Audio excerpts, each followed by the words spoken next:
পায়ে ছোবল মারার পর প্রকাণ্ড সাপকে নিয়ে হাসপাতালে হাজির একদল যুবক। সাপ দেখে শিউরে উঠলেন চিকিৎসক ও নার্সরা, এছাড়াও সেই হসপিটালে থাকা রোগীর পরিবারের লোকজনেরা। তাদের মতে সাপ চিনতে পারলে চিকিৎসা করতে সুবিধা হবে ডাক্তারদের। এমন ধারণা নিয়ে পায়ে ছোবল মারা প্রকাণ্ড সাপকে পালাতে দেননি বাড়ির সদস্যরা। ওই সাপটিকে ধরে নিয়েই ছটান পৌঁছে যান বীরভূমের সিউড়ির সুপার স্পেশালিটি হাসপাতালে। বস্তায় বিষাক্ত সাপ ভরে সরাসরি সিউড়ি সদর হাসপাতালে উপস্থিত একদল মানুষ, সঙ্গে গুরুতর অসুস্থ অবস্থায় এক মহিলা। সাপ নিয়ে হাসপাতালে ঢুকতেই ব্যাপক আতঙ্ক ছড়ালো হাসপাতালের চিকিৎসক ও নার্সদের মধ্যে।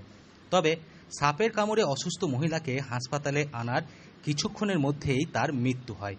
পরিবার সূত্রে জানা যায়, মৃত মহিলার নাম রীনা রায়, বয়স আনুমানিক 25 বছরের কাছাকাছি। ওই যে কাঠ ঝাঁকতে গেল তখনই কিন্তু ওর পায়ে কামড়ে দিল। মোটামুটি হ্যাঁ সন্ধ্যে হয়ে গেছে। হ্যাঁ বেলা তো হালকা হালকা লিকঝিক করছে। ছটা টাইমটা তো দেখি নাই ওরা। না বাড়ির বাইরে ওই রান্না করার জন্য কাঠ ঝাঁকছিল। কাঠ আনতে গেল তো নিচে যে পোয়াল ছিল, পোয়ালের ভিতরেই ছিল। মৃতের পরিবার সূত্রে জানা গিয়েছে, রান্নার জন্য বাড়ির বাইরে জমা করে রাখা কাঠের স্তূপ থেকে কাঠ আনতে গিয়েছিল রীনা। সেখানেই লুকিয়েছিল এক বিষধর সাপ। কাঠের স্তূপে হাত দেওয়ার সঙ্গে সঙ্গেই রীনার পায়ে আঙুলে কামড় বসায় ওই সাপটি। বিষের জ্বালায় লুটিয়ে পড়েন রীনা মাটিতে। ঘটনাটি দেখেই পিটিয়ে সাপটিকে মেরে ফেলে বাড়ির লোকজনেরা। এরপরই ওই মৃত সাপটিকে বস্তায় ভরে রীনাকে নিয়ে হাসপাতালে আসেন পরিবারের সদস্যরা। সাপটিকে দেখে আতঙ্ক ছড়ায় হাসপাতাল চত্বর জুড়ে। তো বেরিয়েছিল এতটা, তো যেমনি ওই ঝাঁকতে গেল আর তখনই কিন্তু মেরে দিয়েছে।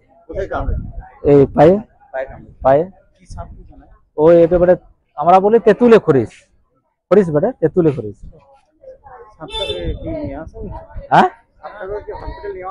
হ্যাঁ নিয়ে এসছি। হ্যাঁ না মেরে দিয়েছে সাপটা।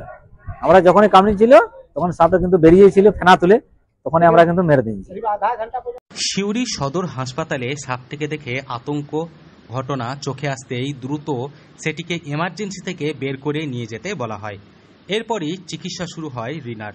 তবে চিকিৎসা শুরুর মাত্র আধ ঘন্টার মধ্যেই মৃত্যু হয় রীনার। বীরভূম থেকে সৌভিক রায় রিপোর্ট, লোকাল 18 বাংলা।